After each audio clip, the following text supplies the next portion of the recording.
And blessed to be a part of your day. Kevin Miller in the morning on KIDO Talk Radio. Phone numbers 580-5436, 580-KIDO. Coming up, Dave Petzel will join us. We'll get his thoughts on the markets, the fuel costs going down. And I want to say many of you came up to me. We had a young man from Micron. We had another young man who has been such a great contributor to this program, apologizing to me during Miller's Mission. Apologizing to me. And they said, Kevin Miller, I'm sorry, but I've lost my job. I'm sorry that I can only give you 3 turkeys this year instead of 5. I'm sorry that I can't do more, but I've lost my job. And is the economy hitting a rough spot? Well, that's the issue that we'll talk about with Dave Petzel, who joins us now here on KIDO Talk Radio. Dave, good morning. Good morning, Kevin. So we've had some people, we were just talking about this moments ago, people losing their jobs and apologizing for not being able to give enough turkeys, if you will. One young man used to give 15 last year. This year he gave 3. He was laid off from Micron. You have another person losing their jobs. And we've had some people saying that the economy might be going through some troubling times, that this could be a bump in the road, maybe a minor bump, or it could be something else. What are you hearing? It feels like a little bit of a bump, doesn't it? With housing slowing down, it feels just a little bit of a bump. Fundamentally, we don't seem to actually be in a bump. And whether it's like we're shifting a little bit, maybe downshift a little, not necessarily a bump in that we're going to slow down materially, but maybe we're moving from that accelerating pace back to a more level, call it 3%, where we were accelerating towards 4% growth. It's difficult because, again, housing, we head into winter, and housing was a little too hot. Now it slows down a little bit. Is that a sign of really slowing down, or is it a sign of, finally, we can catch up a little bit? So, Kevin, I think we're all kind of watching that and saying, is this really a bump or just moderating a very good growth rate? Right. You take a look at housing, though. It could never sustain where it is. Right. But do you fear that, all of a sudden we're overbuilding? Absolutely. That's the thing, right? That's exactly the thing. Have we overshot? And the answer, I think, at least everything that I can see and everything so far that appears to be with the economy, is that we're nowhere near overshooting on building yet. We have such a big need for lower end, and that's really what's being built now, right? As the developers are pushing out a little further out from the city center and building subdivisions of basically starter homes. And that is really what there's such a screaming need out there for that. As we watch the cost of renting to go up to $1,200, $1,400 a month. That's a mortgage payment. People can have their own house and easily have their own house for that kind of money if they can put together a down payment. Right, and, again, getting back to the financing and everything else, again, everybody's going to real estate school. Everybody's becoming a realtor. I think that might have crested for now. I agree, yes. But, the starter homes are, we're talking $200,000, $250,000. Yeah. When a few years ago they were $100,000 or $150,000. Yeah, they are. They're up substantially, Kevin. They're still very affordable, even with rates rising a little bit. Mortgage rates are still historically at a very low level, and the lending thus far has been very, very good. And I heard you talking, I think it was about 2 weeks ago, Kevin, talking about how within Idaho we have a lot of first-time buyer programs. And so we do. That also allows those first-time buyers to step into the marketplace with requirements that are not quite as large, and I think that's a fantastic program. Yeah, we have an excellent program of several, but really for first-time buyers that may have good employment history but don't have a lot of money saved, or they want to keep that money for uh-ohs or improvements right in their home. Because when you buy a home, it's not like you get the home and it's like buying a new camera, you go out and shoot with it. No, there's always something that seems to happen. Yeah, there's furniture for rooms, weird things like that. I know. It's or very remodeling, very like Mr. Petzo has been through lately. And continuing to go through. Yes, exactly. But you really feel for these people, because on one hand we seem to almost be living in this good news. And Dave Petzel, you and I have been here for years when we've been talking about the difference between Wall Street and Main Street. Yep. It used to be one and the same. but we still see the markets doing well. We were joking about it last week. Little turbulence through the month of October, but that's to be expected. I mean, you can't continue to go on and on and on. And is that with our economy here when we're looking at housing? Because you can recall, and you've been through several cycles here, where we had empty cul-de-sacs for a while, where we had the state government, they had to actually ask the people to hold off because they didn't have enough revenue for income tax returns. Right. Yeah, I know. It was really something. We have had some really different environments, and it's interesting you say the difference between Wall Street and Main Street. I would argue now, Kevin, for example, we're seeing the flip side of that, where Main Street's doing incredibly well. The economy is flourishing. The consumer looks really set for an epic Christmas here, right? I mean, wages are rising. It is a good thing, and I get what you're saying because there are layoffs occurring at Micron, and I think there's a lot more news coming there. I really do. There's certainly a lot of folks that are, let's say they're older as they're entering the end of their career and losing their jobs. So that could be some things we might find in the news as well. But anyway, we are seeing some layoffs there, Kevin. At the same time, they're hiring, and so the Main Street generally is doing very well. Wall Street right now is in turmoil, as you have pointed out. There's no question as volatility's come back on Wall Street, we're seeing the flip side of that. They don't always operate on a short-term basis together, but I would argue on a long-term basis, if the economy globally, that's the other problem with our stock market versus Main Street, globally is definitely slowing down, Kevin, and global is what Wall Street typically is, global businesses. Let's go back to Micron if we could. Dave Petzo joining us, the Petzo Center, from the Idaho Business Review. Great article here by Sharon Fisher. I'm just going to read a couple excerpts. Just weeks after its 40th anniversary celebration, Micron is shedding some employees, but the company said it wasn't a layoff.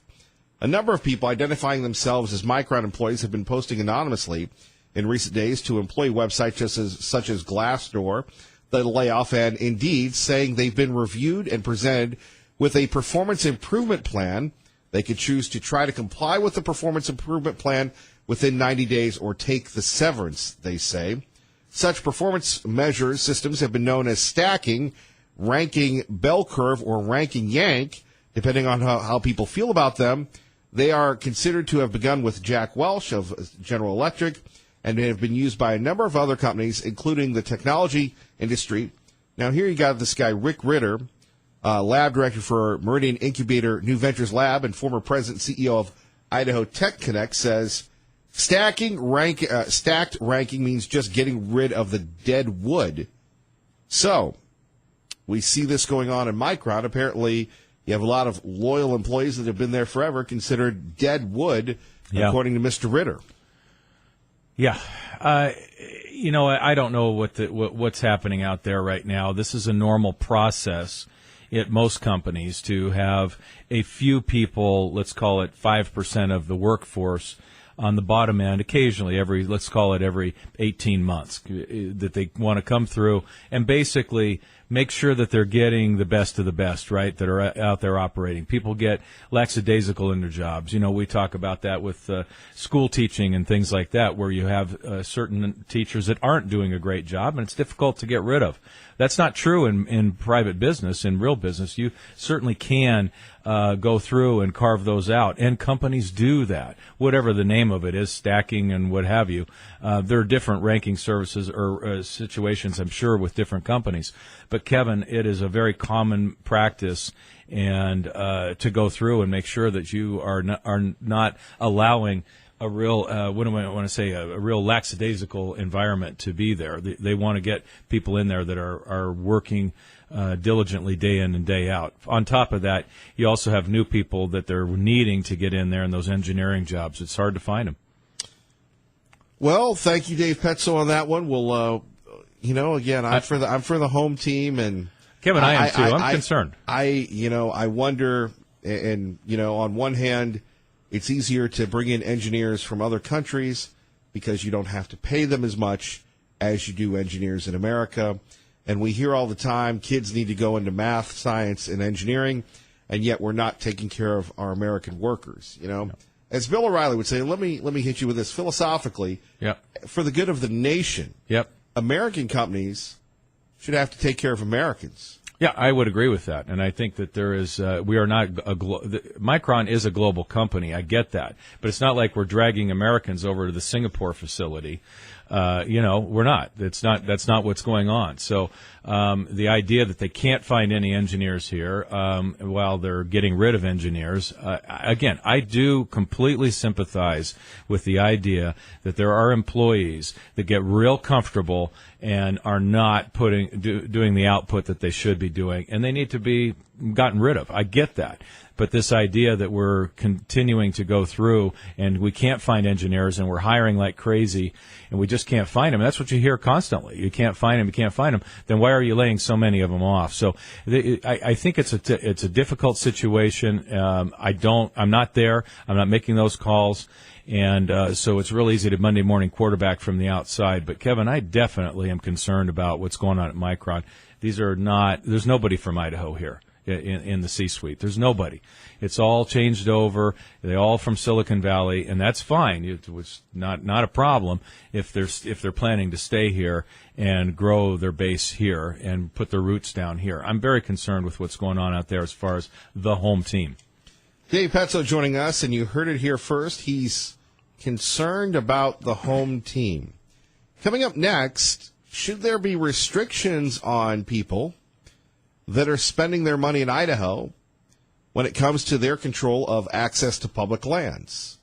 The outdoorsman, the hiker, the fisherman, the man that loves the outdoors. Dave Petzo will answer that question next. Kevin Miller, KIDO Talk Radio. All right, our great friend Dave Petzo is joining us here on KIDO Talk Radio. So this is a story that Rocky Johnson broke like 3 or 4 years ago.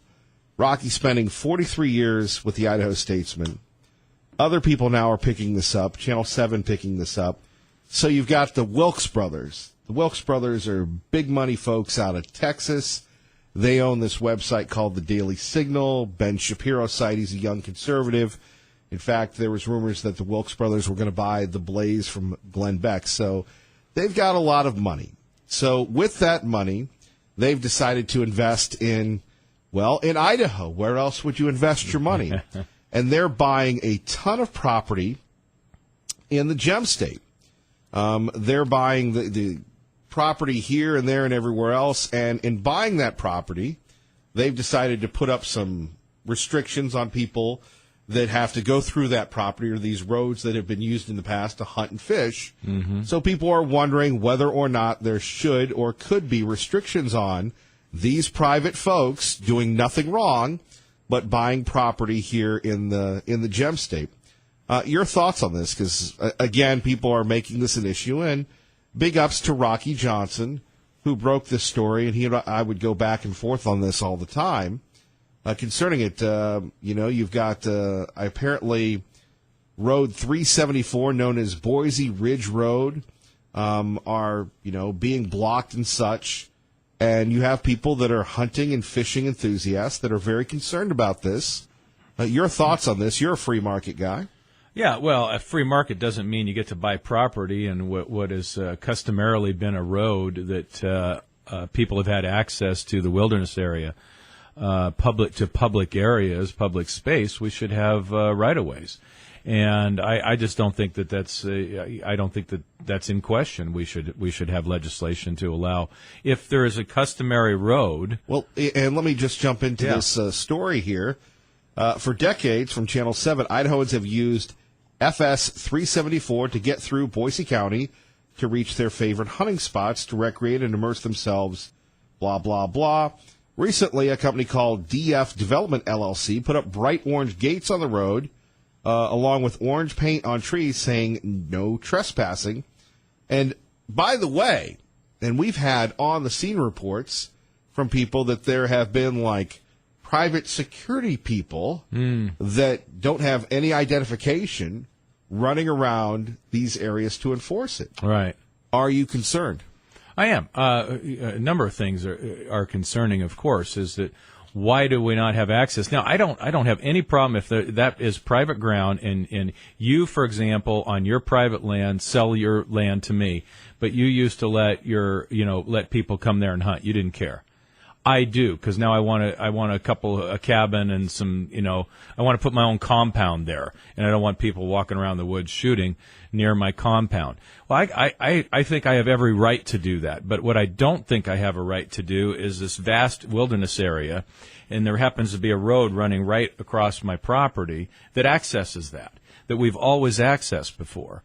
I don't know why we would not be able to continue to access that, or have laws simply that say, any historic roadway is continued to be open, whether it's private road or not. How can we build around that? How you're going to access that? And what about the idea that there might be somebody hurt back in the backcountry and they can't get help to them, or firefighting equipment through? All those things would be along the same issue lines. Well, the Wilkes brothers tell Channel 7 that they're tired of people going onto their sites and camping and leaving their trash. Yep. So that's part of it. Hey, if you don't want them camping there, that's one thing. Access to another place is another thing.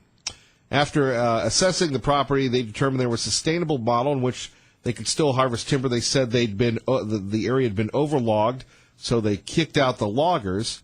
And then you get this, they're trying to sell this property, marketing them as private timber or game hunting ranches, and subdividing them, some of the property, and selling smaller parcels for tens of thousands of dollars. So there is this challenge with these roads, and this challenge of, not everybody is responsible when they're hunting and fishing and camping, like you, Dave Petzo. Yep, I know. No, there is. I agree. And if people are on public ground, then we'll deal with that. I don't think I have a right, just because I take off and pitch a tent, to pitch a tent anywhere. So I have no problem with them saying, we don't want people hunting and fishing on our property. But again, access to backcountry, to public lands, should be open and available. I don't think people should be able to put a gate up just because we have a change of property on something that has been a historic right-of-way. Back to Dave Petzo, the Petzo Center, Petzo Financial. So here we are, Thanksgiving week. Your thoughts on what to look out for? Again, we're finished up earnings, and they were unbelievable. I think 28% is where we're at finishing up. I mean, there's just a few companies left to go. And also stock buybacks will be coming back in, because they don't buy back during earnings season typically. So they'll be going, but at 28%, Kevin, that says fundamentally that the companies are growing. The tariffs are not biting the way that people thought they would, cause all kinds of problems. But what we have to watch for is that globally, things are slow overseas. They really are. They've not just slowed down in China, they're slowing down in Japan, and Europe has really slowed down in the third quarter. Again, these are global enterprises. That does affect U.S. businesses abroad. Earnings are great, but the market's always looking forward and is a little bit concerned about global slowdown at this point in time. Not U.S., but global. What do you think of the end of the year, though, as we get ready for it? Nobody works until after the first of the year. Yeah, well, that also brings with it, of course, our big retailing season where everybody spends gobs of money. And, Kevin, again, we came off of a tremendous retail sales report, bounce back from August, September with the hurricanes. We saw a good report there. But at the same time, we're also seeing wages increase at a tremendous level, and hours worked increasing as well. So it looks very good for the Christmas season. It looks really good for retailers. All right, and finally, this just in from the Statesman, they're looking at passing more impact fees.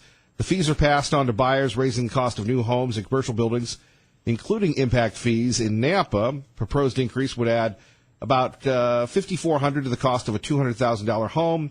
Meridian's latest impact fees, adopted earlier this year, add about $2,000 to the cost of a $300,000 home, and Boise's add around about $1,800 to a $330,000 home. Your thoughts on impact fees? Yeah, impact fee. I don't have a problem with impact fees. I really don't, because they do. You build new subdivisions. It has a huge impact. We need wider roads, more schools. It's an incredibly expensive thing to a community. Yes, in the long run, a growing community is extremely positive. So I don't have a big problem with impact fees. You know I have a big problem with the way government does everything. There is no sum of money that is enough money for government. They just suck it up, waste it, spend it, never look at what doesn't work and throw it out. Only government thinks of things like, this isn't working, And so what the problem is we don't want to get rid of it or change it. What we need to do is spend more money on it. I mean, it's like anything out there in government. Education is probably classic. We teach the same way as we did 100 years ago. Nobody says that education is better than it was. Everybody says it's a problem and kids aren't learning as well. But instead of changing it, we always say we just need more money, and instead of actually facing up and changing things. And that's the fundamental problem, I think, with just throwing more money at it. But impact fees, Kevin, there's a big impact when people move here and we put up new subdivisions. I think it's probably the fairest of fees that there are out there. Dave Petzo, we appreciate you. Anything else, though, that we might have missed? No, Kevin, again, it's a concern right now that the market is volatile, and it is. And, again, we're on the other side of that coin where fundamentally everything is good. And that's all I can continue to do is to urge people to look at the fundamentals and not worry about the day-to-day action. These things come and go. They always do go. And then markets move forward. Don't wait around if you've been waiting for a correction. You got one. Don't sit on your hands. Move forward. Dave Petzo, we appreciate you. Final thought on the Boise rescue mission? Oh, Kevin, thanks again for doing that. Seriously, that was an amazing thing to spend all your time out there last week. And I just love what they do, and I can't. You do love what they do. I do love what they do. That is something very near and dear to your heart. It totally is, Kevin, and I think that obviously it is for you too, because we understand what they do. And when you see people's lives change the way they do, they change people's lives. I mean, this is not something that you just create a new program or spend enough money on something. This is an amazing transformation when people come out of homelessness, maybe alcoholism, drug habits, all these things, and they literally become amazing people. And they become who they are, who they really are. And saving people's lives is what I think we all ought to be about, and this is exactly what they do. They save people's lives day in and day out through love, caring, and faith. Some old-fashioned American values in the modern world today. It truly is. Just loving your neighbor, and they do, like nobody I know. Our great friend Dave Petzo joining us here on KIDO Talk Radio. We'll catch him on Money Matters, the Petzo Center, Petzo Financial. Anything else you'd like to share with us? Kevin, thank you, and God bless you for taking the time to point out the rescue mission and what they do. It's your support that really brings their message to many people to fully understand and appreciate what they're doing over there at their 5 different facilities through the valley. Thank you, sir. Have a good day. Let's find out what's happening in your world. 107.5 FM, 580 AM, KIDO Talk Radio. Good morning, Maggie. Good morning, Kevin. Blessed to be a part of your day. Kevin Miller in the morning. Phone numbers 580-5436, 580-KIDO. It's been a while since we've all gotten together to have a chance to catch up. Big news of the day, obviously, we've been sharing with you excerpts of the president going back and forth with Chris Wallace and, talking about the fake news media. If you haven't had a chance to catch it, we'll have that posted coming up on KIDOTalkRadio.com, where we have the president calling out the fake news media and, back and forth on that. And, we have the usual suspects in the House saying that they're going to investigate the president. Think about this. Is anything really going to get done? Is anything really going to get done between now and 2020? I think the president is setting himself up for a great way to rebound. We'll talk a little bit about that. And the whole business involving Khashoggi. You have the press carrying his flag, if you will, saying that this is horrible, horrific. These things happen all the time. And the press is trying to sell us a story that Khashoggi was a U.S. citizen. He was not a U.S. citizen. He's a resident. He was working here on a work visa. It's a little different when a U.S. citizen would be killed that way, but you have the press continuing on promoting their version of the fake news. We have the tape. I don't want to hear the tape. No reason for me to hear the tape. Why don't you want to hear it, sir? Because it's a suffering tape. It's a terrible tape. I've been fully briefed on it. I'm extremely upbeat. The White House is running like a well-oiled machine. And all these people that say, I'm going to end the investigation, they've been saying that now for, how long has this witch hunt gone on? It's gone on for what? Since May of 17. Okay, but how long have I been looked at? You know when I've been looked at? Since July of 2016. From the day I announced it. He's doing an excellent job in many ways. There are a couple of things where it's just not his strength. It's not his fault. It's not his strength. Such as? But I haven't even thought about John in terms of this. But John at some point is going to want to move on. I'm very happy with my cabinet, other than, a couple of exceptions, and even there I'm not unhappy. And I will tell you that it's so wrong. The reporting about me is so wrong. I'm loving what I'm doing. There you have the President of the United States with Chris Wallace. We'll have that interview for you coming up. And like I said, I do want to thank everybody who joined us for Miller's Mission, one of the most successful ones we have. And everybody always talks about, the turkeys and such. And it is a big deal, but not getting lost in the numbers.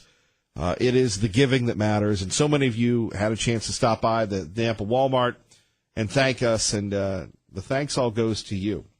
Now, while I was at our remote broadcast center, our home away from home, 2 weeks out of the year, I had a chance to read an article in the New York Times, and it was talking about flipping the House blue and everything.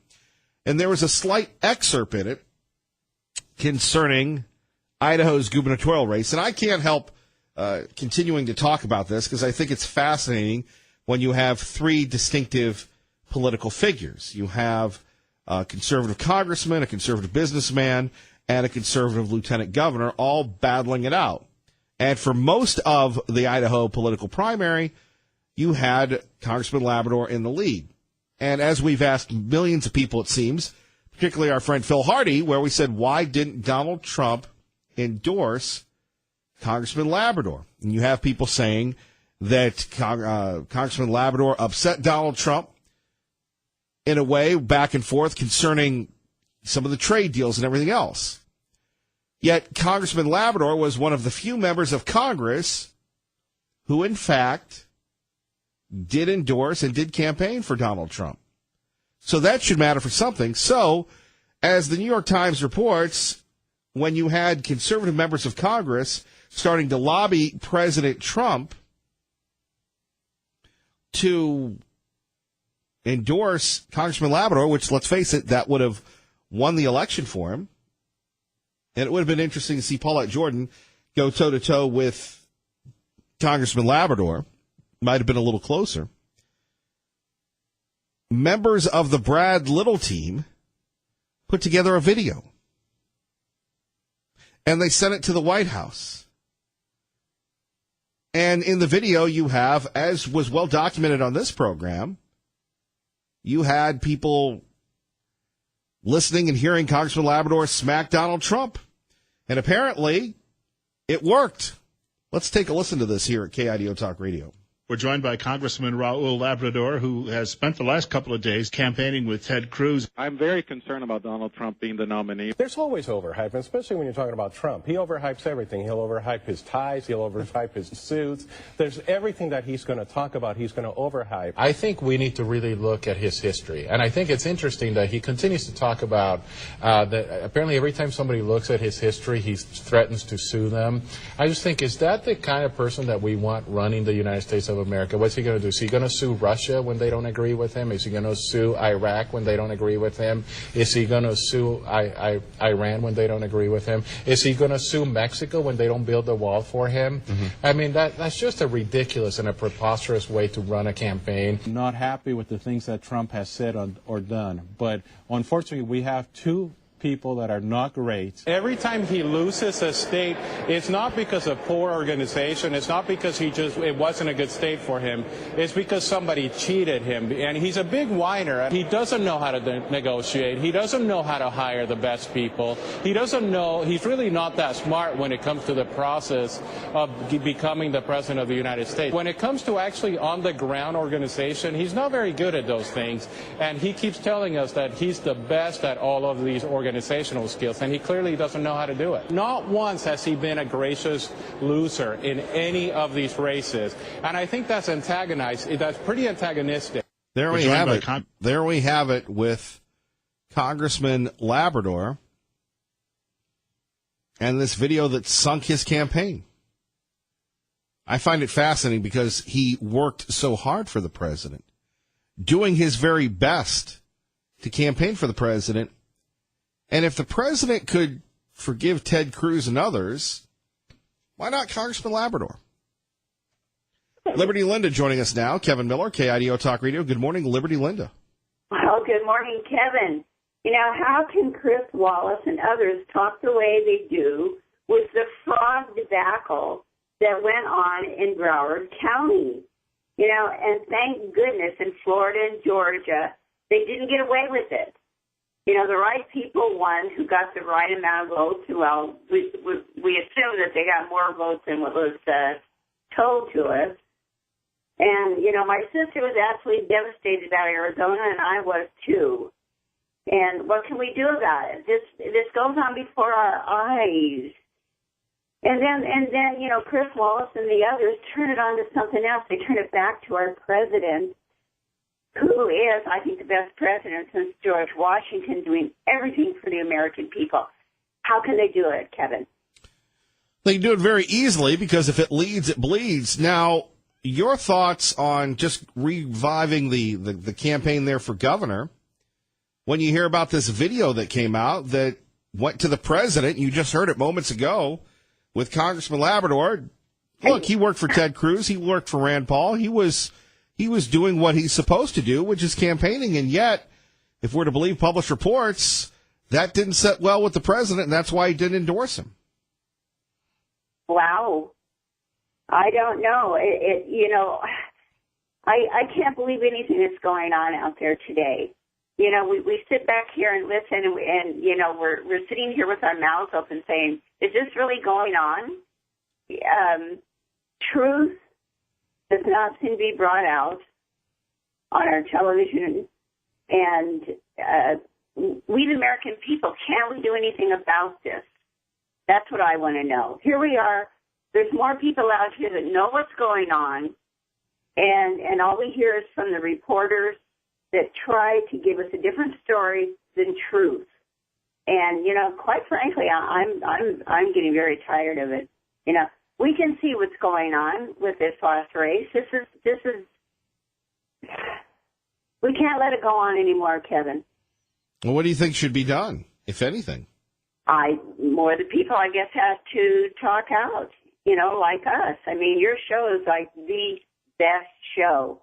Because you have honest people calling in that they can have their eyes open and see what's going on. You and your very good friend Sean Hannity, there are a few places where you can go in and hear truth. And I don't know, we're going to have to get that truth out because there's a lot more of us than there are them. Fair enough. Liberty Linda, thank you. Well, thank you, Kevin. And last week, absolutely marvelous. Thank you, thank you, thank you. That's all I can say. Well, we had a lot of people that were missing you. Well, I was ready to fly in and everything, and then my brother, who I hadn't seen for 10 years, showed up. And it was wonderful seeing him. And anyway, but what a wonderful job. And thank goodness for the wonderful people at Treasure Valley. That's all I can say. They've been the best-hearted people all over the United States. They're just wonderful.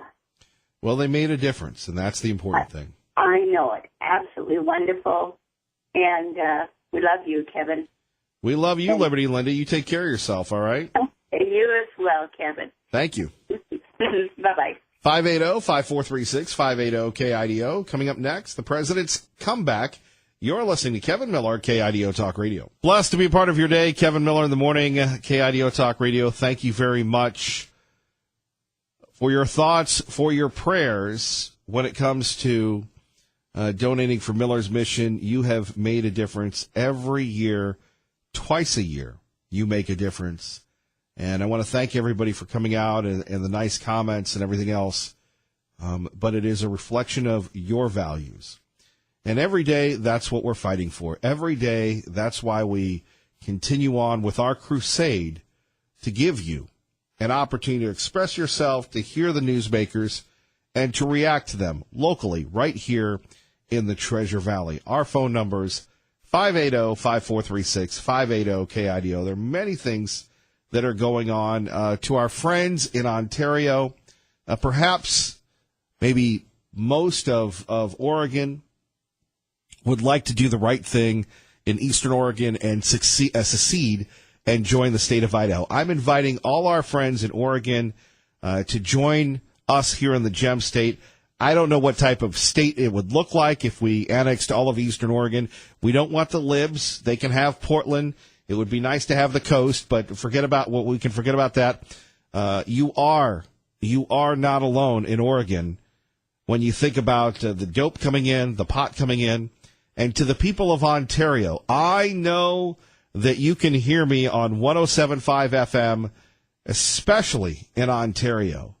Now you've got some true diversity of thought, true diversity of politics, and I know that most people that care about Ontario, Oregon, did not want the pot shops coming in. In fact, I met a lovely couple, Jack and Tish from Ontario, and they were telling me about the history of that great city and the pride that people in Ontario, Oregon have. If you don't know, well, then you're listening to the real news, because we had our friends in the news media make a big deal about pot shops coming to Ontario, and the city there needs the money. And the mayor, who my sources tell me is a lovely man, is a man of character, and like great mayors, seeks to serve his community, as opposed to others that use their elected office, like the guy in Boise, to promote their political agenda. Right? That's really what a good mayor does, is they represent their citizens. So in Ontario, Oregon, you've got the pot shops coming in, and you have people saying, well, it's going to fund the police and fire. But as we found out in other states, in the state of Colorado, in the state of Oregon, and then I believe Utah fell with medical marijuana. I'll have to check to see on that one. But you have an increased cost. Plus you have the stinky factor. The dope is stinky. It just simply smells, and it doesn't smell good.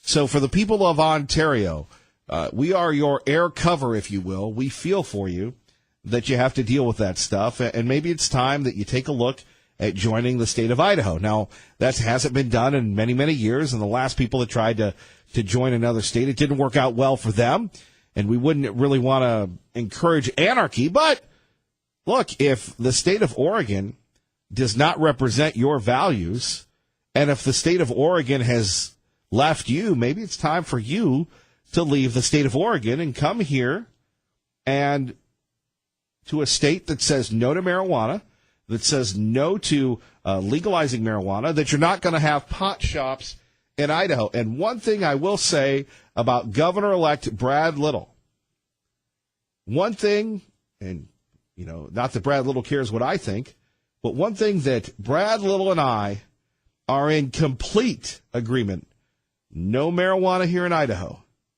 We're not going to have pot shops in Idaho. And never mind that you have the Idaho Statesman that goes, well, look what happened. The liberal, progressive, out-of-touch Idaho Statesman. And if the shoe fits, wear it. And all that they promote are sitting back and saying, well, it's only a matter of time. Not as long as Brad Little's governor.